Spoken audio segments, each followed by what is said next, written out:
তো ঈমান আমরা গ্রহণ করি কলমা পড়ে।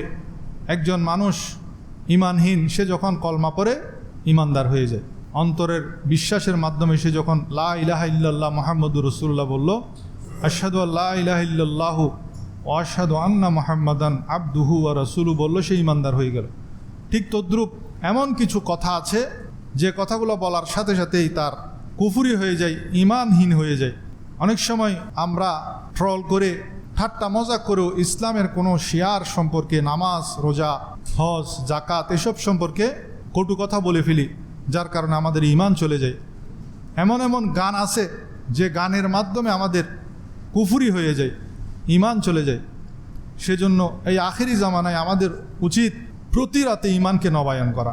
নিজে নিজে ঘুমানোর সময় ঈমানকে নবায়ন করে ফেলবেন। হে আল্লাহ, সারাদিন আমার দ্বারা যদি কোনো কুফরি হয়ে যায়, আমার দ্বারা যদি ঈমানের বিপরীত কোনো কথা আমার জবান থেকে বের হয়ে যায়, হে আল্লাহ আমি তওবা করছি, আপনি আমার তওবা কবুল করুন। এরপর একবার কলমা পড়ে নিলেন, ঈমান নবায়ন হয়ে যাবে।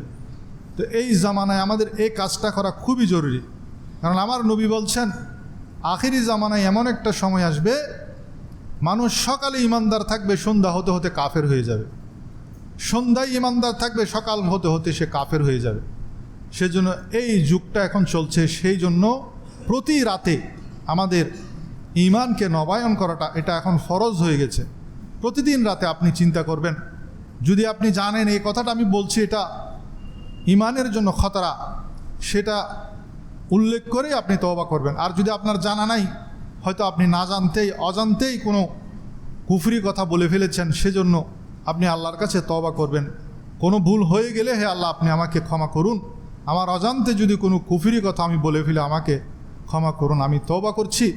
এরপর আপনি কলমা পড়ে নেবেন, লা ইলাহা ইল্লাল্লাহু মুহাম্মাদুর রাসূলুল্লাহ। এর মাধ্যমে আমরা ঈমানকে নবায়ন করতে পারি। এবং আমাদের সতর্ক থাকতে হবে, ইসলামের যে সমস্ত শিয়ার আছে, নামাজ, রোজা, হজ, জাকাত, দাড়ি, টুপি, কোরআন, হাদিস, এই সমস্ত বিষয়ে কোনো কটু কথা যাতে আমাদের জবান থেকে বের না হয়। এবং এমন কোনো গান, বিশেষ করে আপনি হিন্দি গান গাইছেন, হিন্দি গানের মধ্যে এমন অনেক অনেক শ্লোক আছে যেগুলা আমাদের ঈমানের বিপরীত। সেজন্য হিন্দি গান আপনি গাচ্ছেন, কিন্তু আপনি জানেন না এর অর্থ কী। তো আপনি না জেনে এই গানের কলিগুলা বলা থেকে আমাদের বিরত থাকতে হবে। আল্লাহ তাআলা আমাদেরকে হেফাজত করুন।